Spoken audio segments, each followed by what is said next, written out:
My friends tried to warn me. I wish I had listened. Following graduation, I hiked the entire Appalachian Trail. It was a lifelong goal of mine. Yeah, walking more than 2,000 miles sounds insane.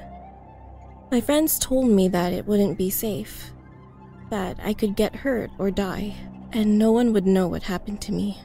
I knew it would take months, that I'd be putting my life at risk, but I also knew that if I hadn't done it then I never would have. It took months of planning, finding the right gear, shoes, clothes, sacks, a sleeping bag, stove, and canisters. And of course, protection. My plan was to enjoy the adventure and take my time. I averaged around 20 miles a day by foot. Every 4 days, I would stop at a small town and treat myself to a hostel and burger. But most nights, I'd camp out under the stars and eat a lot of tuna packets and nuts. Being a young woman all alone was definitely scary at times. I tried not to stray too far into rural areas and kept note of my location at all times. There were campsites along the way that helped me not feel so alienated. I made some friends here and there and learned a lot about myself. And I met Pete. He was so worldly and charming. Originally from Scotland, one of his dreams was to hike the Appalachian Trail too. He had family back in North Carolina.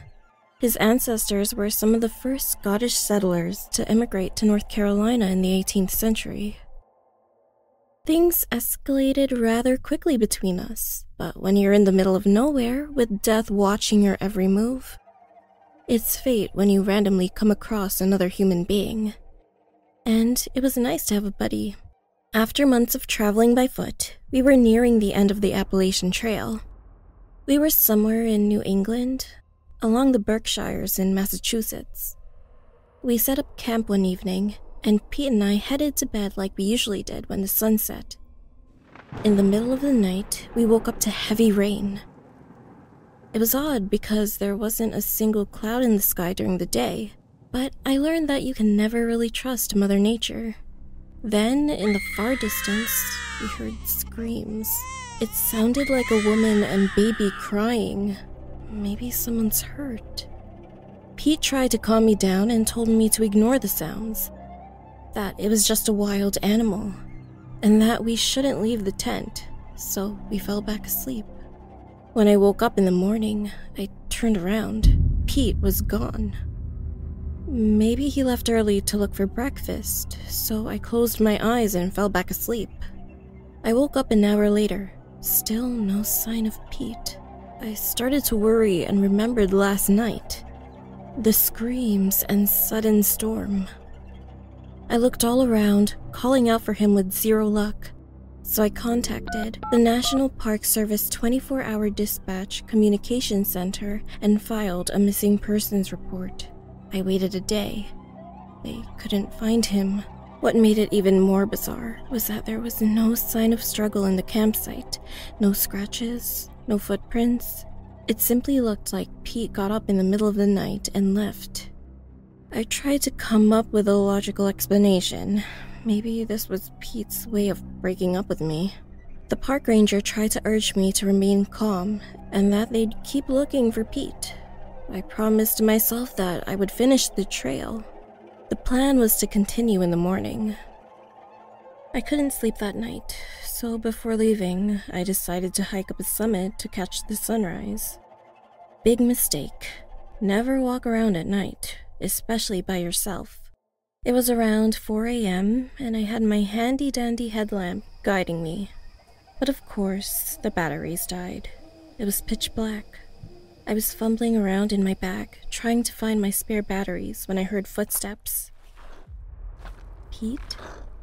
Absolute silence. No crickets, no birds. The noisy critters went silent. Just footsteps. Believe me, I've done my research and heard crazy stories from other hikers. But generally, when you hear anything strange when you're in the middle of nowhere, ignore it. Don't walk towards it. Don't be curious. It didn't happen. Remain calm and carry on. Well, easier said than done. My heart was racing. I finally found some spare batteries and debated whether or not I should continue up the summit or head back down. I looked around, trying to figure out the best path, and had to do a double take when my light caught something in the trees. It was 8 feet tall. As soon as I saw its glowing eyes, I looked away. I'll never forget how it looked. It was emaciated. With its rib cage sticking out of its flesh, it looked like death. With its ash-gray complexion, empty eye sockets, no lips, and yellow, sharp fangs and claws. Everything about it was tattered and bloody, and the smell was like a decomposing corpse. I tried not to puke. My arms were covered in goosebumps. I knew I wasn't safe. I quickly looked away from the trees and started walking away from the sound. When I stepped on something, I looked down. It was Pete's sneaker. That's when I started hearing distant screams, as if a man was crying for help. Gia! Help! Pete? No, it couldn't be. It sounded like Pete, except it was like a deep, hoarse growl. It went silent again. Don't acknowledge it. It doesn't exist. I kept reminding myself, it's not him. I wanted to run towards the sound, but my body's reaction told me otherwise. It was like a feeling unlike any other I'd ever felt. I felt like I was being stalked, like I was someone or something's prey. Slowly, I quietly walked away, trying not to make a big deal out of it, and to walk with intention. I kept my arms by my side. I didn't make any sudden movements because I knew I could never outrun whatever it was.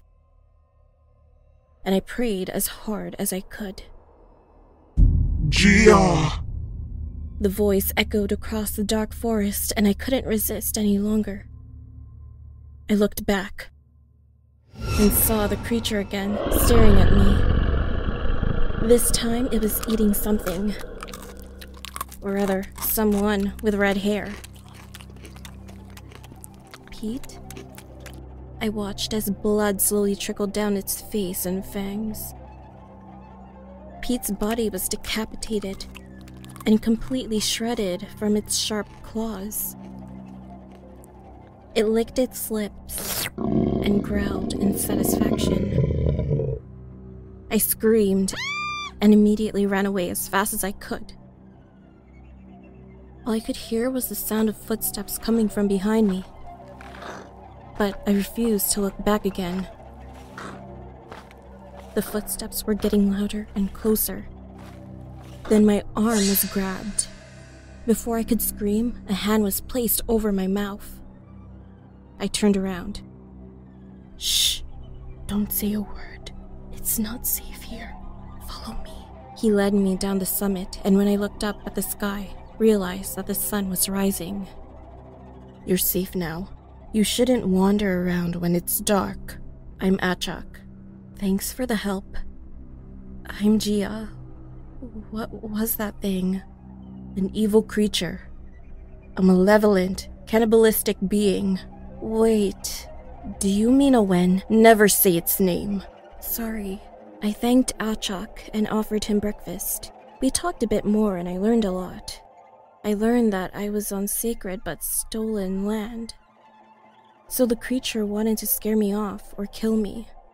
I told him about Pete. Achak had a very solemn look on his face, but didn't say anything. Do you think? Maybe. Just count your blessings, because you're alive. I couldn't help but cry for a moment.